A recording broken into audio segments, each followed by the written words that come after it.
This is a quick video on how to build a report that forecasts your sales by quarter. This is going to be a little bit different than a general pipeline report, but useful kind of on a monthly basis or perhaps a quarterly basis. So from your home page, you're going to go ahead and select Reports. Once you go into Reports, you're going to go ahead and open up a new report. You could potentially steal a template of sorts that you may have built in the past, but assuming you don't have that, we're going to go ahead and build a new report. If you've used opportunities in your recent work, the opportunities report type might be available just below leads here in the middle of the page. But assuming that it's not, go ahead and select all from that left column, and that'll present you with all of your various types of reports. Right at the bottom here on my page, opportunities is within view down here, but if it's not, you can go ahead and search opportunities right here and it should pull up. Once you select it, you're going to go ahead and start your report, and we're going to go ahead and remove all columns except for the ones that you see shown here. So we're going to keep account name. When you first open it up, there'll be several columns visible that aren't here on the page. But we're going to go ahead and keep account name, opportunity name, stage, fiscal period, amount, expected revenue. That differs. Typically, I believe it's because of what stage the opportunity is in. The further down the stage as it is, the higher the expected value. But the amount is the actual amount of the opportunity. And then we're going to include close date and created date. You don't necessarily need all of these, and you could always add in more, but for this this project here, we're going to go ahead and use just these. And then we're going to go ahead and hit that refresh button you see the arrow pointing at. Once you hit that, you're going to notice there's probably not anything in view. That's because we have a few filters here that are blocking most of our accounts coming in. For yours, you may have some that appear in view, but it's probably not your full list. So we're going to go ahead and select that Filters tab.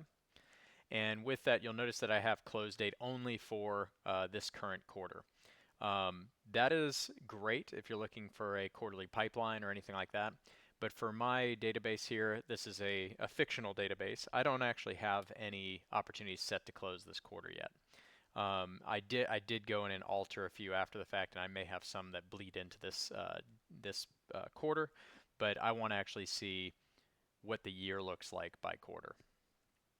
So from the when I go ahead and select that close date, where it says range, it's currently set up as current FQ. FQ stands for fiscal quarter, but I actually want it to state all time. So when I select that, I'm going to go ahead and alter it to all time, and I'm going to go ahead and hit apply. Once I do that, I'm going to go ahead and hit refresh again. I like to refresh it often. The reason being is once I make a change, I want to make sure that my change was made in the direction that I was aiming or hoping for.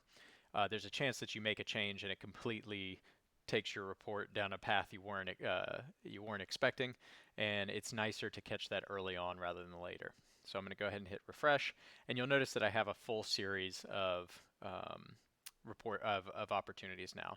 You'll also notice that many of them are set for close one. Many are set to this current date. I actually went in and changed a few after this accordingly, so we had a little bit more variety. But this gives you an opportunity just to get a general idea of what you're going to be looking at. So I'm going to go back to outline. And what I actually want to do is I want to group these. I want to group them specifically by fiscal period. So I want to figure out which ones are closing in Q1, which ones are closing in Q2, etc. So what I'm going to do is I can either X this out and just search fiscal period, or I can just click and drag this up to add group where it says group rows, and you're going to do it right below this search bar. So that's what I did. I went ahead and grabbed fiscal period, dragged it up, and I get this. Once I do that, again, it's going to gray out the screen, and I want to see what that looks like, so I'll hit refresh. So once I hit refresh, you'll see I have a series of opportunities now, and on that left column there it says fiscal period, and the first one being Q3 2022, and then all of a sudden it jumps up to this year's. The reason we have a bunch of those in 2022 is you'll notice that stage column, those are all closed one. And if I'm looking at a forecast, I probably don't care for any opportunities that have been closed out. So I need to do something about that. So I'm going to go back to my filters, and I'm going to search stage. What stage is going to allow me to do is select which stages I want or which stages I don't want to appear in the report. So I go ahead and search stage, select stage, and then once I have it up, I'm going to change the operator from equal to to not equal to. And once I have that set up, I need to select my values, so I'll scroll down and find all my closed values. By default, I think you have closed won and closed lost, but you may have some custom values as well within that. So what I'm saying is I don't want this, for this report, I don't want anything where the stage is not equal to closed won, or I want to include anything where the stage is not equal to closed won or closed lost. So I'm going to rule those out. And then you're going to go ahead and hit apply. Again, we're going to hit refresh so we can see what this looks like, and you'll notice that now all my closed ones seem to be removed. You will see this little green check, and it says previewing a limited number of records. That means that not everything is shown here, so there could potentially be some closed won opportunities there that aren't being shown, but we're going to assume that this is accurate, and it's clearly different from what we had earlier, so it seems to have removed those closed won opportunities. But we're going to go ahead and add a chart. What I want to see is actually just graphical layout. I want a quick read of how much money I'm expecting in Q1, how much money I'm expecting in Q2, etc. So I go ahead and hit that add chart button and hit refresh. And you'll notice I immediately get a bar graph. But you will see where here I have the fiscal quarters, so Q1 of this year, Q3, Q4, and Q2 of next year. So I have some set to close next year. But the downside is I just have I don't have a dollar amount. I want a dollar amount. I see that I have 4 opportunities set to close this quarter. I have 5 set to close next quarter, Q3 this year. I have 1 for Q4, 2 for one for Q2 of next year.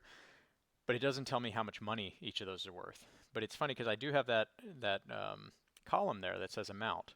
So what I actually want to select is this little drop down arrow right here. What that's going to give me is access to a summary field, or it's going to allow me to summarize that column. Let me put it that way. So I go ahead and hit summarize and select sum. And what this is going to do, it's going to add up all my values for this quarter, and it's going to allow me to show that here. So I'm going to go ahead and select sum. I'm going to hit refresh.